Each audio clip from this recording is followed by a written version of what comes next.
I'm Linnea, owner of The Wedding Talk, and you're here for the Wedding Planning Bootcamp. Today we are talking about all things guests. If you haven't watched the other videos, please go do so. Let's get into it. The very first thing you need to do is figure out who the heck is coming. Make your guest list. And when you're doing so, think about your budget, how many people you can afford, and also your venue, how many people can fit in that space. This is kind of a tricky task. Sit down with your partner and really hash it out. After you've done that, you're gonna send out save the dates. This is all the information you need to know about save the dates. It doesn't have to include a lot of information, but it's really important that you send those things out so that way people can plan ahead of time. The next thing you're gonna do is worry about a hotel block.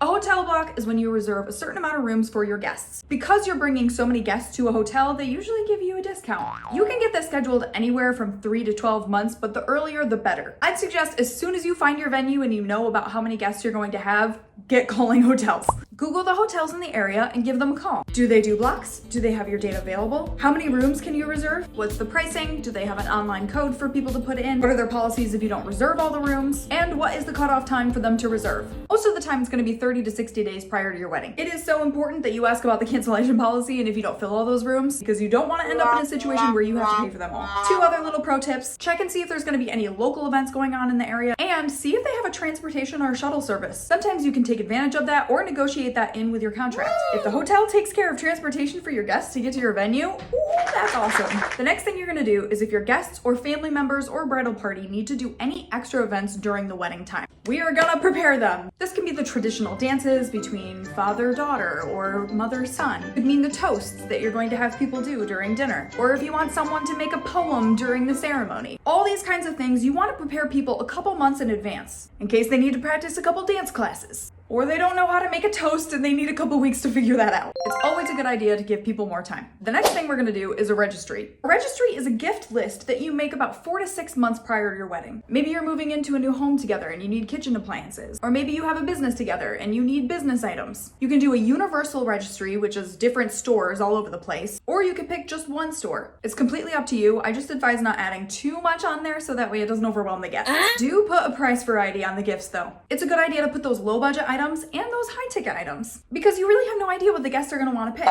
And if you don't need material items, it's totally okay to do a cash registry. And you don't just have to have a big jar that says, please give me cash on it for people to put money into. For example, if you and your partner just want to do like date nights, have them buy gift cards for each of those dates. Or you can do things like putting it towards your future home or your honeymoon fund. Put options like buy us a drink on our honeymoon for $25, or help us with our plane ticket for $100. There are so many ways to be crafty about this at this time. Just make sure you get online, Google, research everything that you can, and pick what is best for you and your partner. Then you're gonna focus on your invitations. These can go out anywhere from 4 to 6 months prior. Your invitation is the keeper of all information. You should put literally everything you can possibly think about for your wedding on these invitations. They should be able to look at your invite or go to your online website and find all the information that they need. No, you don't need all that information on one piece of paper. You can include things like detail or insert cards so that way it's not overwhelming to look at. And in the invite, don't forget to include how to RSVP, whether they have to send something back in the mail or they go on your online website and hit a RSVP that way. Make sure they know exactly how to do so.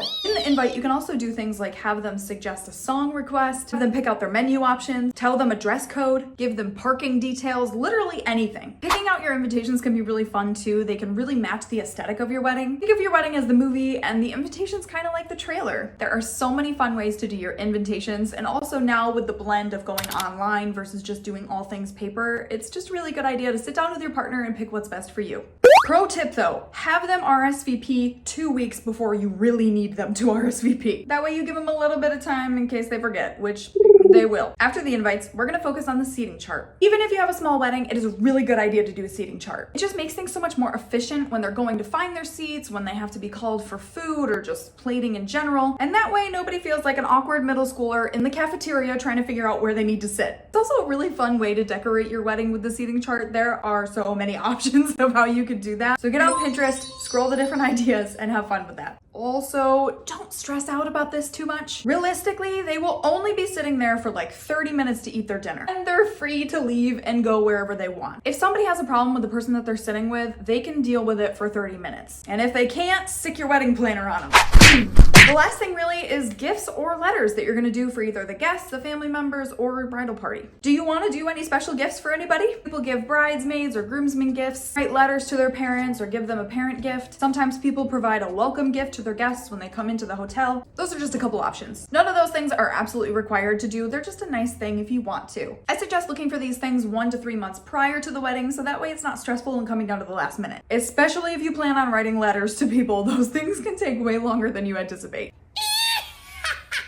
During the wedding, there's not much that you have to do for your guests. You've pretty much already planned all of that and it should be in play. But if there's one thing to think about during the wedding is just trying to say hi to everybody if you can. There are so many different ways to do that. Whether you do a hug line after the ceremony, or everybody lines up, gives you a hug and say hi to every single person. Or you can walk around to each table during reception and say hi. Another thing you could do is just offer people to come up and dance with you. Lots of different ways to do this, just that's the only thing that you really have to worry about during the wedding. After the wedding, really the only need that you have to do is give out your thank you cards. It's nice to say thank you to your guests, especially if they give you a gift. It's a good idea to send those anytime before like 3 months. Pro tip, if you have time before the wedding to order these thank you cards and get them pre-addressed, this will be so beneficial for you after. That way after the wedding, you can quick write your thank you note and send them off. That pretty much covers all the guest needs that you will have to do in the wedding planning process. Let me know if you have any specific questions about those things. Here are my social medias if you'd like to check out inspiration, tips, product suggestions, that stuff. Next week, I'm gonna post another video on Wednesday, so be there or be squared.